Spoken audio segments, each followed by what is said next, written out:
Madhurag gold and diamonds, Madhurag building, Kannur road, Chakkarakal. Theroor വയലിൽ നാടിന്റെ കൂട്ടായ്മയിൽ വിരിഞ്ഞ ചെണ്ടുമല്ലി കൃഷിയുടെ വിളവെടുപ്പ് നടന്നു.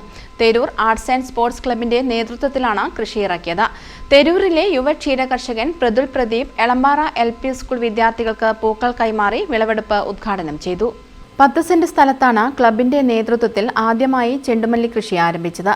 ഓണത്തിന് പൂക്കളമൊരുക്കാൻ പരീക്ഷണാടിസ്ഥാനത്തിൽ നടത്തിയ പൂക്കൃഷിയിൽ 100 മേനി വിളവുണ്ടായതായും വരും കാലങ്ങളിൽ കാർഷിക മേഖലയ്ക്ക് കൂടുതൽ ഊന്നൽ നൽകിക്കൊണ്ടുള്ള പ്രവർത്തനങ്ങൾ ക്ലബിന്റെ നേതൃത്വത്തിൽ സംഘടിപ്പിക്കുമെന്നും ഭാരവാഹികൾ പറഞ്ഞു. രാഷ്ട്രീയത്തിന് അതീതമായിക്കൊണ്ട് യാതൊരു തരത്തിലുള്ള രാഷ്ട്രീയം കാണിക്കാതെ എല്ലാവരും ഒറ്റക്കെട്ടായി മുന്നോട്ട് പോകുന്നതിൻ്റെ കാഴ്ചയാണ്, അതിൻ്റെ വിജയമാണ് ഇവിടെ കാണുന്നത്. തീർച്ചയായും നാട്ടുടമ ക്ലബ്ബ് ആദ്യമായാണ് കാർഷിക മേഖലയിലേക്ക് ഒരു ചുവടുവെപ്പ് നടത്തുന്നത്. അതിൻ്റെ വിജയം, ആദ്യത്തെ ചുവടുവെപ്പാണ് ഈ ചെണ്ടുമല്ലി കൃഷി.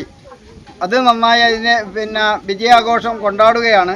തീർച്ചയായും ഈ കൃഷി വിജയിക്കുകയാണെങ്കിൽ ഇനി അങ്ങോട്ട് കാർഷിക മേഖലയിലേക്ക് കൂടുതൽ ഊന്നൽ നൽകിക്കൊണ്ട് തണ്ണിമത്തൻ പോലെയുള്ള കൃഷി നടത്താൻ വേണ്ടി ആലോചനയിലാണ്.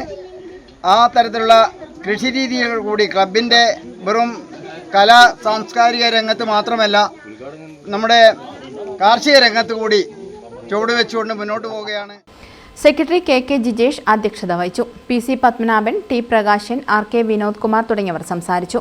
ക്ലബ്ബ് പ്രവർത്തകരുടെയും നാട്ടുകാരുടെയും കൂട്ടായ പരിശ്രമത്തിലൂടെ വിരിഞ്ഞ ചെണ്ടുമല്ലിപ്പൂക്കളുടെ വിളവെടുപ്പ് നാടിന്റെ കൂട്ടായ്മയുടെ മനോഹര കാഴ്ചയായി മാറി. News bureau, Chalode.